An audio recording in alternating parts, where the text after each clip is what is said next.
Mr. Dorsey, do you believe the Holocaust really happened? Yes or no? Yes. So you would agree that someone who says the Holocaust may not have happened is spreading misinformation? Yes or no? Yes. I appreciate your answers on this, but they surprise me and probably a lot of other Coloradans and Americans. After all, Iran's Ayatollah has done exactly this, questioning the Holocaust. And yet his tweets remain unflagged on Twitter's platform. You and I agree that moderating your platform makes sense in certain respects. We don't want the next terrorist finding inspiration on Twitter or any platform for that matter. But you've also decided to moderate certain content from influential world leaders, and I'd like to understand your decisions to do so a little bit better. Can you name any other instance of Twitter hiding or deleting a tweet from heads of state?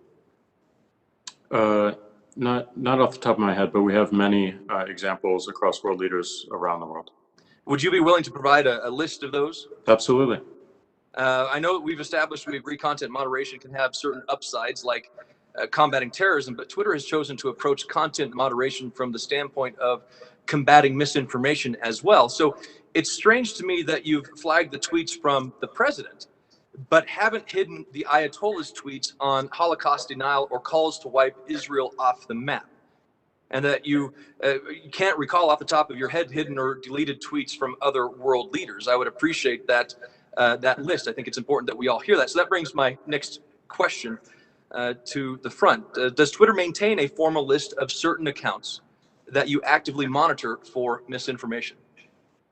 No, and we don't have a policy against misinformation. We have a policy against misinformation in 3 categories, which are manipulated media, public health, specifically COVID, and civic integrity, election interference, and voter suppression. That is all we have policy on for misleading information. We do not have policy or enforcement for any other types of misleading information that you're mentioning. So somebody denying the murder of millions of people or instigating violence against a country as a head of state is not categorically falling in any of those 3 misinformation or other categories Twitter has?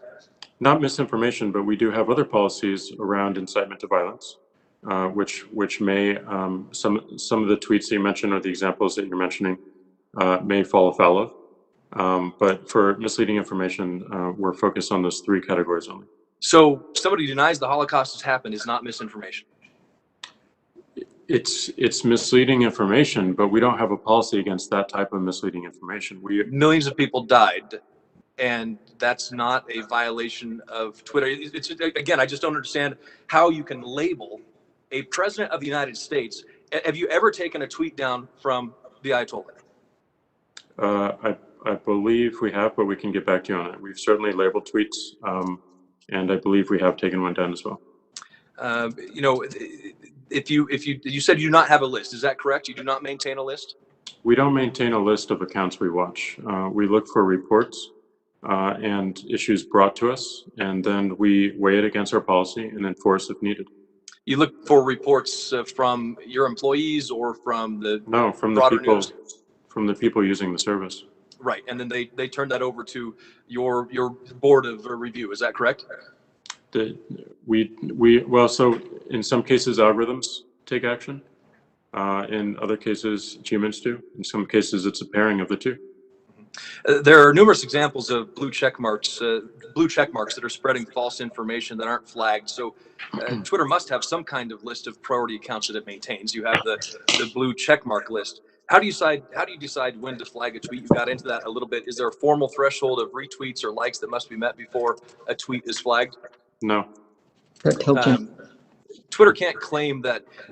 I just, with your answers on the Ayatollah and others, I just don't understand how Twitter can claim to want a world of less hate and misinformation while you simultaneously let the kind of content that the Ayatollah has tweeted out flourish on the platform, including from other world leaders. It's no wonder that Americans are concerned about politically motivated content moderation at Twitter, given what we have just said. I don't like the idea of a group of unelected elites in San Francisco or Silicon Valley deciding whether my speech is permissible on their platforms, but I like even less the idea of unelected Washington, D.C. bureaucrats trying to enforce some kind of politically neutral content moderation. So just as we have heard from other panelists, we're going to hear throughout the day, we have to be very careful and not rush to legislate in ways that stifle speech. You can delete Facebook, turn off Twitter, or try to ditch Google, but you cannot unsubscribe from government censors. Congress should be focused on encouraging speech, not restricting it. The Supreme Court has tried teaching us that lesson time and time again, and the Constitution demands that we remember it. I'm running short on time, so I'm going to do very quickly.